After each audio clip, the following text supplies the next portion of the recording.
Book out today called SEAL Target Geronimo, the inside story of the mission to kill Osama bin Laden. All right, wonderful to see you and appreciate you taking the time, Chuck.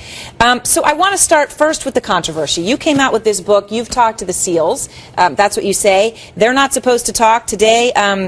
Colonel Tim Nye, Public Affairs Officer at U.S. Special Operations Command, said, this book is a fabrication. You, being he, describes events and locations that are factually incorrect. The Obama administration is taking you on this. Good correct? For them. Incorrect? Did you make anything up? You know, my sources are boots on the ground and people who weren't on the ground but know what happened.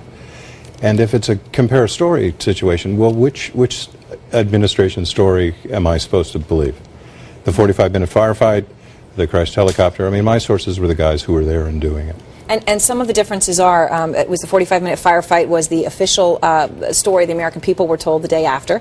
You're saying it was 90 seconds, which is amazing. Yes. And there are other differences when you say the men came in from the roof rather than the ground. But Absolutely. The differences, as I see them, are not enough to show some massive government conspiracy to cover up. I'm wondering why they're coming after you so harshly. I don't think it's a cover-up. I think what happened is, after the operation, the president made his statement, and it should have ended there.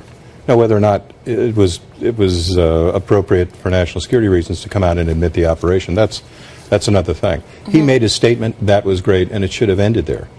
But the information started to leak from politicians of every stripe who were happy to put forward everything they knew, which was fragmentary and incomplete and incorrect. So who did you talk to of the SEALs, SEAL Team 6? How many did you talk to that were there? Tell us about the sources.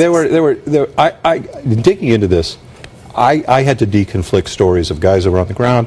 I had to deconflict stories that were being fed to me that just weren't making any sense. For example, the insertion helicopter crashes on insertion. Look, we planned for something like that. That's right. You ground fire, that could happen. Well, what would happen in that case, though, why wouldn't the second helicopter land on the principal piece of real estate, the top of the building?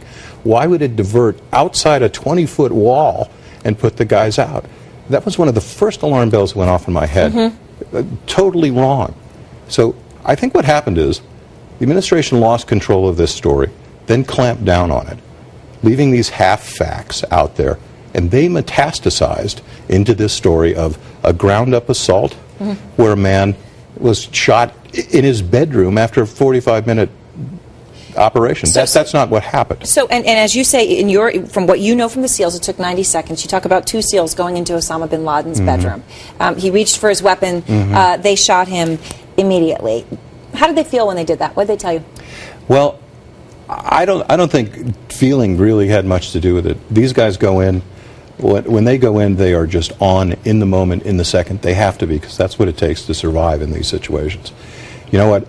The 90 seconds that I've computed this operation took, and from what my information is, that's more in keeping to what a SEAL Team 6 operation is. You hit them hard, you hit them fast, and it's over before they can react. The Stealth Hawk was the helicopter used. Its systems went down in 1,000,000 to 1 chance, is how you describe it, the one that crashed. They tried to destroy most of it. Yes. But you report in here, and I wanted to ask you about this because this is really important, that the Pakistanis were so mad that they auctioned off the remains to the Chinese. That's correct. So that they could see the technology, and then let the Iranians and the North Koreans see it. Absolutely. That's just in a little, just in a little victory lap. They were so incensed by this operation. You know, the tail rotor was left. Look at that. That itself is a 1 in a million chance that didn't get vaporized. It's a very important part. They showed it off. They allowed material samples to be taken, measurements. They did everything they could to promulgate the technology. Well, that is a terrible thing. Thank you very much. We appreciate your coming in. My pleasure. Chuck Pfarrer's book, fascinating book, reads like the thriller novel that it is. I guess we all wish in some other life we were a SEAL. It's not right. Thanks again. Hey, my pleasure. Thank you. All right.